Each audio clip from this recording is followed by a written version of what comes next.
മന്ത്രിസഭാ രൂപീകരണ ചർച്ചകൾ വേഗത്തിലാക്കാനൊരുങ്ങി കോൺഗ്രസ്. തർക്കമില്ലാതെ മുഖ്യമന്ത്രിയെ ഉടനടി തീരുമാനിക്കണമെന്നും സത്യപ്രതിജ്ഞ വൈകരുതെന്നും UDF-നുള്ളിൽ വികാരം. AICC നിരീക്ഷകർ ഉടൻ സംസ്ഥാനത്തെത്തും. അന്തിമ ചർച്ചകൾ ഡൽഹിയിൽ നടക്കുന്നു. മന്ത്രിസഭാ രൂപീകരണത്തിൽ ഘടകകക്ഷികളുമായി ചർച്ച നാളെ ഉണ്ടായേക്കും. കൂടുതൽ വിവരങ്ങളുമായി അൻഫിൽഡ് ഡിസൂസ ചേരുകയാണ്. അൻഫിൽഡ്, അങ്ങനെ തെരഞ്ഞെടുപ്പ് ഫലമൊക്കെ വന്നു, ഗംഭീര വിജയം നേടിയിരിക്കുന്നു ടീം UDF. ഇനിയിപ്പോൾ അറിയേണ്ടത് മുഖ്യമന്ത്രി ആരാണെന്നാണ്. തെരഞ്ഞെടുപ്പ് ഫലം വരുന്നതിന് മുമ്പേ കോൺഗ്രസിൽ ചർച്ചകൾ തുടങ്ങിയതാണ്. 3 പേരുണ്ട്. KC വേണുഗോപാലുണ്ട്, VD സതീശനുണ്ട്, Ramesh ചെന്നിത്തലയുണ്ട്. 3 പേരുടെയും അണികളൊക്കെ ഫ്ലക്സുകളൊക്കെ വെച്ച് പലതരത്തിലും അത് ചർച്ചകളിലേക്കൊക്കെ പോയതാണ്. ഇനിയിപ്പോൾ സമയമില്ല, ആരാണ് എന്ന് അറിയണം. എങ്ങനെയാണ് അതുമായി ബന്ധപ്പെട്ട ചർച്ചകളിലേക്ക് കടക്കുന്നത്?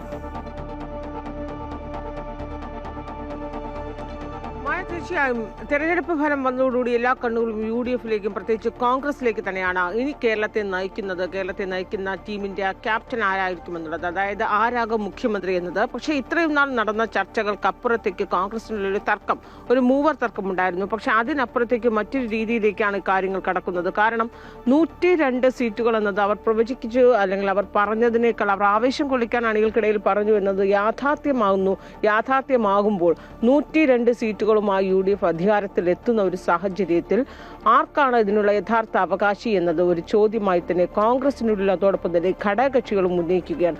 അങ്ങനെ വരുമ്പോൾ 5 വർഷമാണ് കേരളത്തെ പ്രതിപക്ഷമായി നയിച്ച നേതാവ്. ആ VD സതീശൻ ഒരു മുൻഗണന എന്ന രീതിയിലേക്കൊക്കെ കാര്യങ്ങൾ കടക്കുന്നു. കാരണം ഇത്രയേറെ രീതിയിലൊരു മികച്ച ഭൂരിപക്ഷത്തിലേക്ക് കാര്യങ്ങൾ എത്തിക്കാനായി ഒരു പ്രതിപക്ഷ നേതാവ് എന്ന നിലയിൽ അതിനപ്പുറത്തേക്കും UDF-നെ നയിക്കാനായി നിയോഗിക്കപ്പെട്ട നേതാവ് എന്ന നിലയിൽ അദ്ദേഹം പൂർണ്ണമായും വിജയിച്ചിരിക്കുന്നു. അദ്ദേഹത്തിൻ്റെത് പൂർണ്ണമായും വിജയമായിരുന്നു എന്നുള്ള വിധിയെഴുത്ത് കൂടിയാണ് ഈ തെരഞ്ഞെടുപ്പ് എന്ന രീതിയിലേക്ക് കൂടി ചില ചർച്ചകൾ കോൺഗ്രസിനുള്ളിൽ UDF-നുള്ളിലൊക്കെ വരുന്നുണ്ട്.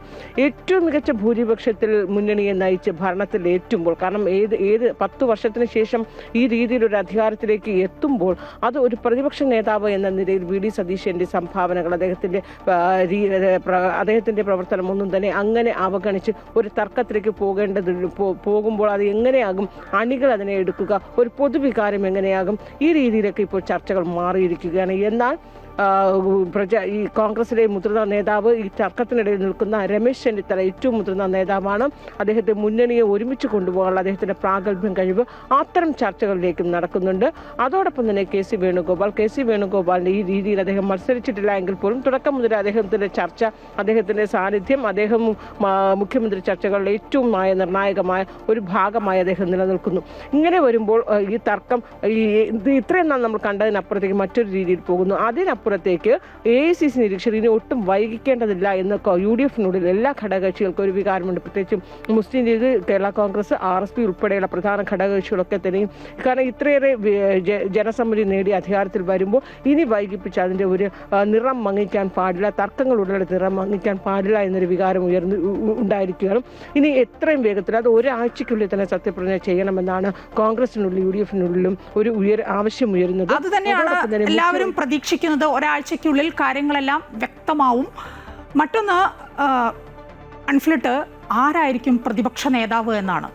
പിണറായി വിജയൻ ആയില്ലെങ്കിൽ ആരായിരിക്കും? ബാലഗോപാലിന്റെ പേരുകളൊക്കെ കേൾക്കുന്നു. അതായത് ഈ പ്രതിപക്ഷ ഇത്രയേറെ, എന്തായാലും നമുക്ക് എക്സിറ്റ് പോളുകളുടെയൊക്കെ വെച്ച് ഒന്നുകിൽ ഭരണപക്ഷം അല്ലെങ്കിൽ പ്രതിപക്ഷം എന്ന രീതിയിലൊക്കെ LDF-നുള്ളിൽ നേരത്തെ ഒരു തീരുമാനം അല്ലെങ്കിൽ അത്തരം ഒരു ചർച്ചകളിലേക്ക് വന്നിരുന്നുവെങ്കിലും അത് മുഖ്യമന്ത്രിയാണെങ്കിൽ അതിനകത്ത് യാതൊരു തർക്കവുമില്ല. പ്ലാൻ ബി എന്ന രീതിയിൽ വലിയ രീതിയിലുള്ള ചർച്ചകളിലേക്ക് തന്നെ CPM കടന്നിരുന്നില്ല. കാരണം CPM-നെ സംബന്ധിച്ച് മറുഭാഗത്ത് UDF-നെ കോൺഗ്രസിനെ പോലെയല്ല, അങ്ങനെ ഒരു തർക്കത്തിലേക്ക് കാര്യങ്ങൾ എത്തുന്നില്ല. പക്ഷെ അവർക്കാണ് പ്രതീക്ഷിച്ചു എന്നതിന് അവർ ഒരിക്കലും പോലും പ്രതീക്ഷിക്കാത്ത രീതിയിലേക്ക് ഒരു അമ്പേ പരാജയം 35 എന്ന നമ്പറിലേക്ക് വരുന്നു. ഏറ്റവും ചുരുങ്ങിയ നമ്പറിലേക്ക് CPM ഒതുങ്ങുന്നു. തമ്മിൽ ഭേദപ്പെട്ട നിലയിൽ പ്രകടനം കാഴ്ചവെച്ച് CPI ആയി മാറുന്നു.